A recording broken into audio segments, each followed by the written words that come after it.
नमस्कार मित्रों, आपका हमारे चैनल में हार्दिक अभिनंदन है। आज हम आपको सुनाने जा रहे हैं निर्जला एकादशी की व्रत कथा। श्रद्धा भक्ति भाव से श्रवण करें। बोलो लक्ष्मी नारायण भगवान की जय। तब सर्वज्ञ वेद व्यास ने पांडवों को चारों पुरुषार्थ धर्म, अर्थ, काम और मोक्ष को देने वाली एकादशी का व्रत का संकल्प कराया था। तब युधिष्ठिर ने कहा, जनार्दन, ज्येष्ठ मास के शुक्ल पक्ष में जो एकादशी पड़ती हो, कृपया उसका वर्णन कीजिए। भगवान श्री कृष्ण ने कहा, हे राजन, इसका वर्णन परम धर्मात्मा सत्यवती नंदन वेद व्यास जी कहेंगे, क्योंकि ये संपूर्ण शास्त्रों के तत्व ज्ञाता और वेदांगों के पारंगत विद्वान है। तो वेद व्यास जी कहने लगे, कृष्ण पक्ष और शुक्ल पक्ष के दोनों पक्षों की एकादशी में अन्न खाना वर्जित है।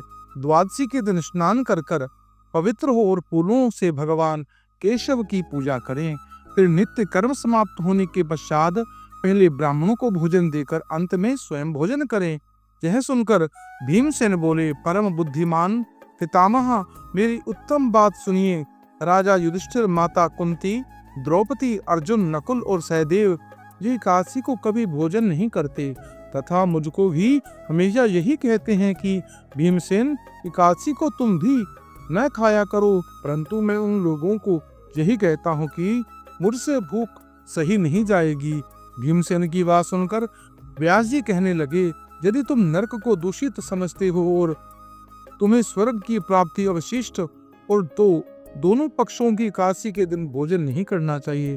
भीमसेन बोले, महाबुद्धिमान पितामह, मैं आपके सामने सच कहता हूँ, मुझसे एक बार भोजन कर भी व्रत नहीं किया जा सकता, तो फिर उपवास कर मैं कैसे रह सकता हूँ। मेरे उदर में वृक नामक अग्नि सदा प्रज्वलित रहती है, अतः मैं बहुत ही अधिक खाता हूँ तभी शांत होती है। इसलिए महामुने, मैं पूरे वर्ष भर में केवल एक ही उपवास कर सकता हूँ, जिससे स्वर्ग की प्राप्ति सुलभ हो जाए तथा जिसके करने से मैं कल्याण का भागी हो सकूं। ऐसा कोई एवं व्रत निश्चय कर बताइए, मैं आपको यथोचित रूप से उसका पालन करूंगा। व्यास जी कहने लगे, भीम, ज्येष्ठ मास में सूर्य वृक राशि में हो और मिथुन राशि पर शुक्ल पक्ष में जो एकादशी है, उसका यत्न पूर्वक निर्जल व्रत करो। केवल कुल्ला या आचमन करने के लिए मुख में जल डाल सकते हो, उसको छोड़कर किसी प्रकार का जल विद्वान पुरुष मुख में न डाले, अन्यथा व्रत भंग हो जाएगा। एकादशी को सूर्योदय से लेकर दूसरे दिन के सूर्योदय तक मनुष्य को जल का त्याग करे तो यह व्रत पूर्ण होता है। तदंतर द्वादशी को प्रातः काल में स्नान कर ब्राह्मणों को विधि पूर्वक जल और स्वर्ण का दान करें। इस प्रकार सब कार्य पूर्ण कर जितेंद्रिय पुरुष ब्राह्मणों के साथ भोजन करें। वर्ष भर में जितनी एकादशियां होती हैं, उन सब का फल निर्जला एकादशी के पालन मात्र से मनुष्य को प्राप्त हो जाता है। इसमें तनिक भी कोई संदेह नहीं है। शंख, चक्र और गदा धारण करने वाले भगवान केशव ने मुझसे कहा था, यदि मानव सबको छोड़कर एकमात्र मेरी शरण में आ जाए तो और एकादशी को निराहार रहे तो वह सब पापों से छूट जाता है।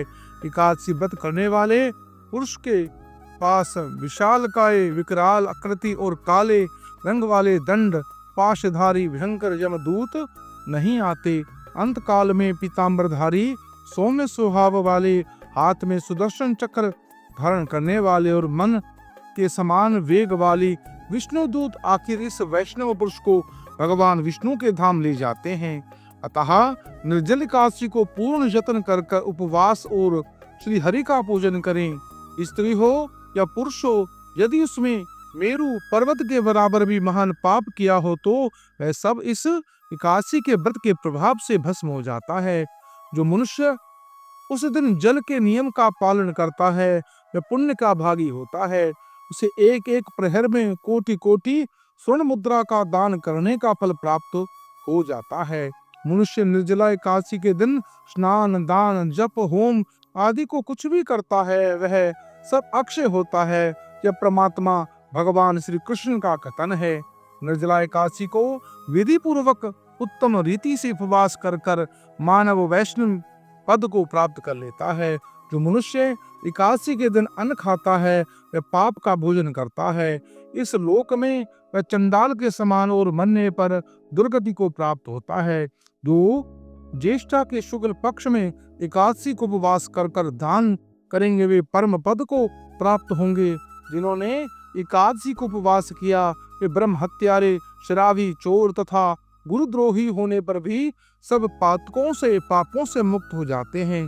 हे कुंती नंदन, निर्जला एकादशी के दिन श्रद्धालु स्त्री पुरुष के लिए जो विशेष दान और कर्तव्य विहित है उसे सुनो। उस दिन जल में शयन करने वाले भगवान विष्णु का पूजन और जलमयी धेनु का दान करना चाहिए, अथवा प्रत्यक्ष धेनु या गिरतमयी धेनु का दान उचित है। पर्याप्त दक्षिणा और भांति भांति के मिष्टानों द्वारा यत्न पूर्वक ब्राह्मणों को संतुष्ट करना चाहिए।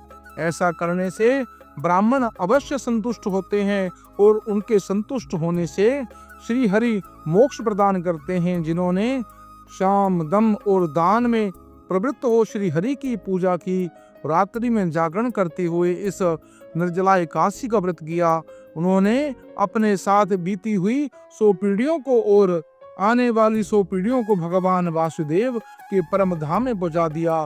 निर्जला एकादशी के दिन अन्न, वस्त्र, गौ, जल, शैया, सुंदर आसन, कमंडल तथा छाता दान करना चाहिए। जो श्रेष्ठ तथा सुपात्र ब्राह्मण को जूता दान करता है वह सोने के विमान पर बैठकर स्वर्ग में प्रतिष्ठित होता है। तो इस एकादशी के दिन महिमा को और भक्ति पूर्वक सुनता है अथवा उसका वर्णन करता है वह स्वर्ग लोक को जाता है। चतुर्दश युक्त अमावस्या को सूर्य ग्रहण के समय श्रद्धा कर कर भगवान विष्णु मनुष्य जिस फल को प्राप्त करता है वही फल उसके श्रवण से भी प्राप्त हो जाता है। पहले दंत दावन कर कर नियम लेना चाहिए कि मैं भगवान केशव की प्रसन्नता के लिए एकादशी को निराहार रहकर आचमन के सिवाय दूसरे जल का भी त्याग करूंगा। द्वादशी को देवेश्वर भगवान विष्णु का पूजन करना चाहिए।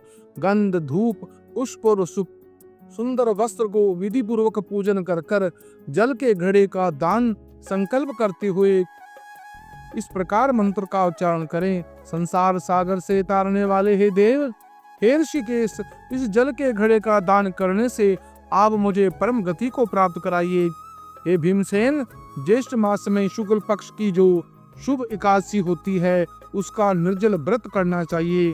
उस श्रेष्ठ ब्राह्मण को शक्कर के जल मिलाकर जल के घड़े का दान करना चाहिए। ऐसा करने से मनुष्य भगवान विष्णु के समीप पहुंचकर आनंद का अनुभव करता है। तत्पश्चात द्वादशी को ब्राह्मण भोजन कराने के बाद स्वयं भोजन करें। इस प्रकार संपूर्ण रूप में पाप नाशनी एकादशी का व्रत करना चाहिए। वह पापों से मुक्त होकर आनंदमय परम पद को प्राप्त होता है। यह सुनकर भीमसेन ने भी शुभ एकादशी का व्रत का आरंभ कर दिया। तब से यह लोक में पांडव द्वादशी नाम से भी विख्यात हुआ। ज्येष्ठ शुक्ल की एकादशी के दिन भगवान श्री कृष्ण ने देवी रुक्मिणी का हरण किया था, अतः यह एकादशी रुक्मिणी हरण एकादशी के नाम से भी जानी जाती है। और भीम के व्रत का पालन करने से इस एकादशी को भीमसेन एकादशी भी कहा जाता है। मित्रों, इस पवित्र परमदायिनी मुक्तिदायिनी कथा का जो भी श्रवण करता है वह परम पद को प्राप्त होता है और भगवान की अनुकंपा का अनुयायी बन जाता है। मित्रों, इस पवित्र कथा को आप अपने इष्ट मित्रों को शेयर करें, पुण्य के भागी बने। हमारे चैनल को सब्सक्राइब करें, लाइक करें और कमेंट बॉक्स में ओम लक्ष्मी नारायण अवश्य लिखें।